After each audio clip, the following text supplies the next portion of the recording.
Hello everyone, greetings, welcome here to Prog Monster. My name is Murph, I am the host of this show, a show dedicated to progressive rock and other forms of rock music.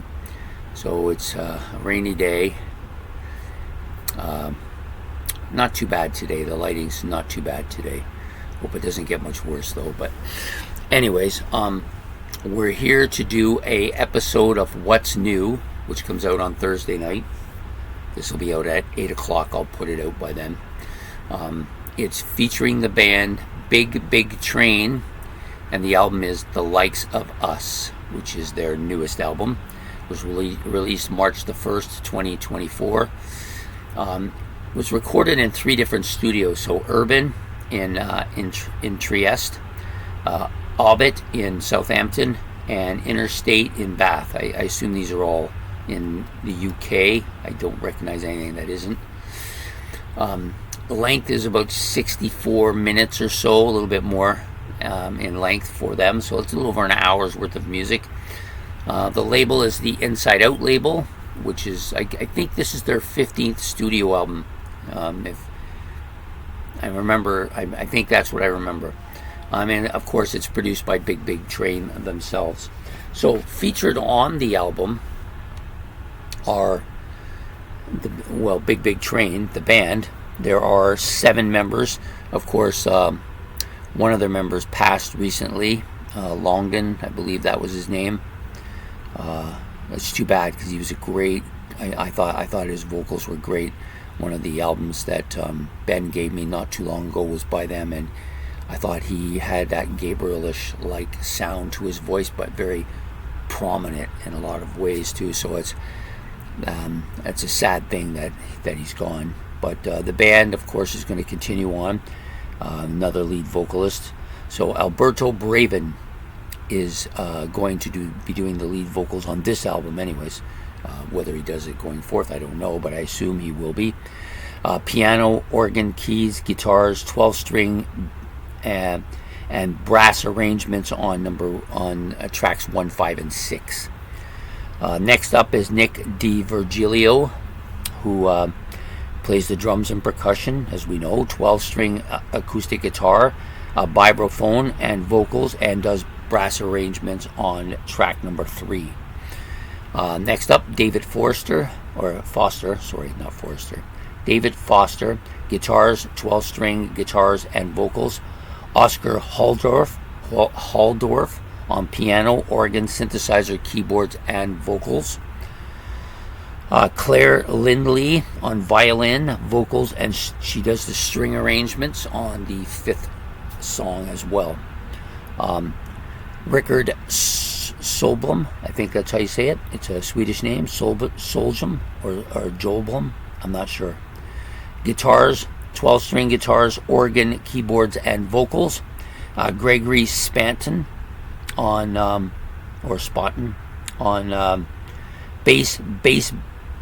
bass pedals, 12-string acoustic guitars, and mellotron as well. I think that looks like one of my W's, so I'm going to go with Spot. Next up, also the brass arrangements that are on this album are done by the Brass Assembly, which is David Desmond. He does some brass arrangements on 1, 3, 5, and 6, as well as play the trombone. Ben Godry playing trumpet, piccolo trumpet, and on tracks 1, 3, 5, and 6. All of the instrumentation people are doing all of their stuff on 1, 3, 5, and 6 as well. Nick Stones on French horn, John Truscott on tuba. And I'm a little bit tongue-tied today. Can't seem to get people's names very well. And the additional musician, there are lots of other credits on this too, but they're more production stuff than they are music. They're not musical at all, so I tend to only do the musical stuff. So the last person is Brian Mullen, and he plays the cello. So having said all that, this is a pretty solid album, I found. I listened to it as best I could. I was I decided for some reason to take my work to the library so I could have more of an open field, and of course it's March break and it's packed with kids, so I had my headphones on, so I did my best. So there are 8 tracks on the album, and then there's a recover of another track of one of the tracks, Miramar, at the back end of it. So basically the tracks are all pretty much the same length, ranging anywhere from about 5 minutes up to about 8 minutes, except for one track which is fairly lengthy. The third track, it's about 17 minutes. I think there's one other track that's over 8 minutes. That's Miramar. So this is a pretty strong album. I gave it all pretty good numbers, except for the last one, which I forgot, but I remember what I liked about it, so I'll put that in there. So the beginning, so overall, I found this to be very strong harmonies. I'm gonna take my glasses off for a sec. Pretty strong harmonies. When I say harmonies, I mean when they do the backing vocals at all. Even if they're just doing the doodah sounds, which they're not doing, but they do that aw sound, really well done. This is really well orchestrated vocally. I think one of the better vocal groups out there. Not that they're a vocal group, but in the way in which they handle their vocals is what I'm trying to say. So I think they're pretty strong in the vocal as a group. Keyboards, synthesizer, prog sound to all of the music. Lots of that almost atmospheric feeling of the keyboards and synthesizers throughout almost the entire album. Pretty well done that way. I found the guitar, the bass, the drums, all very strong on this album. All 3 of the musicians are very good instrumentally. The vocalist has a bit of a smooth, clean sound to his voice. Now, he isn't the same as the guy who was singing, Longden, who was singing before. With Longden, he had that Gabriel sound to his voice. This guy doesn't have that, but his voice is very smooth, very clear, nice, really good sound to his voice. Even at times, there's almost a kind of a got this kind of husky element to his voice at times too, which I think really actually adds to the music quite a bit. It's not so he's not singing the same throughout every song. Some of the songs a little bit more of this husky sound to his voice, which I think is quite good. So I'm just going to break down, well, not break down, but just talk about these songs a little bit. So you have the first track, which is called Light Left in the Dark, Light Left in the Day. I'm really having a hard time reading today. Vocals are kind of soft and almost like kind of soft, but in a kind of a high soprano sound to his voice. The keyboards are kind of heavy, nice driving sound to the music. The guitars are strong with a nice clean solo. There are some quirky guitar parts, and I'm not even sure it's a guitar. I've been trying to figure out what it might actually be. I don't see anything. It could be a keyboard instrument, but it sounds guitarish. It's kind of quirky, almost duck-like on the back half of this song. And of course, there's some very spacey parts on this track as well. I like this track. To me, it opened the album pretty good. Sorry, I have a bit of a runny nose today. The next track out, I think, is a better track.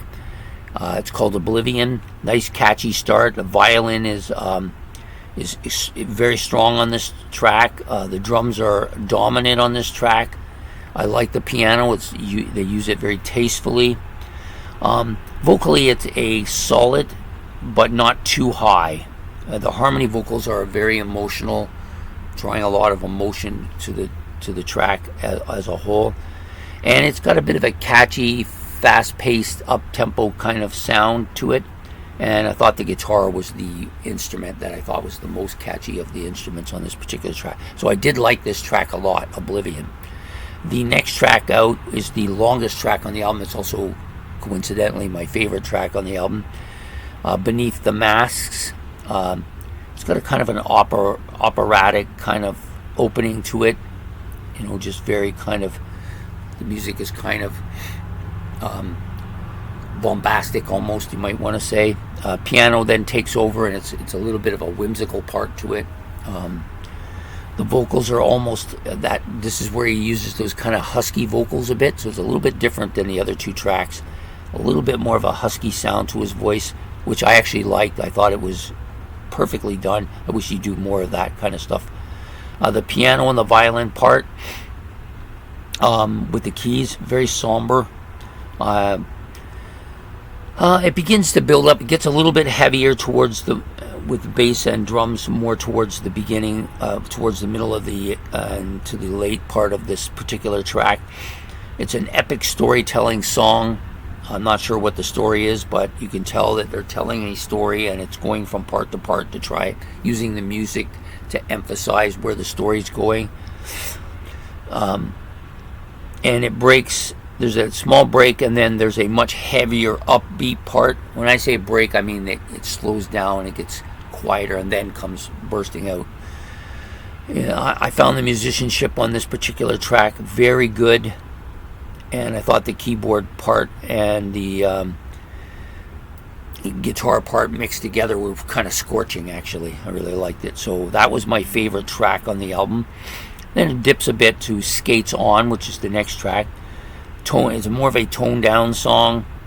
I would say overall it's just more of a mellower track with some nice harmonies to it, not a dominating track like the predecessor. So and maybe it's a little bit more noticeable on this track than some of the other tracks because it comes right after that a little bit more heavier song. The next song is Miramar, which I also liked quite a bit. This is a heavy upbeat bass part at the beginning with some key parts supporting it. The vocal, it's a nice and epic vocal track with a high end story part added onto it as well. The drums are strong on this track, as is the bass. I found it catchy. At the mid part, the keyboards and the guitar get a little bit more dominating. And then it becomes a little bit more subdued as it gets down towards the end. And I found the guitar solo, which was near the back half or maybe in the last third or quarter of the song, was very kind of melodic, slow, eerie, almost emotionally catching. Yeah, I like that. It was one of my favorite parts of the album. Next track up is Love is the Light. This has a nice violin opening part with a vocal part at the same time. The piano was very dominant on this particular track. Not too heavy, very kind of moody, I guess is a good word to use to describe it. The vocal harmonies on this are pretty heavy, like more than most of the other songs. But overall it's a bit more of a subdued song. The guitar solo at the end is kind of a weepy kind of weepy like melodic, kind of really slow crying type weepy type song, weepy type solo, sorry. Yeah, really and I thought the violin really creates an effect on this particular track too. Her use of the violin on the album is very good. At times it's just adding that background so you don't get that kind of hollow effect that when you don't have something in the background. A lot of times they will use the keyboards for that, but in this case she's using the violin, and I think it really comes across well. The second last track, which is called Bookmarks, it's a little bit more subdued, very operatic sound, but very subdued start. It becomes a little bit more casual as it goes along, so you're not getting as much synthesizer effects or keyboard effects. It just kind of becomes a little bit more like acoustic type music, although it's not really acoustic, but it's toned down to that. And then it really does end with an acoustic part at the end, which I thought was a nice ending to this particular song. It's the best part of the song was the ending, I think. And then the final track, which was Last 11, nice opening keyboard part with some nice guitars. The vocals are more up tempo, I think.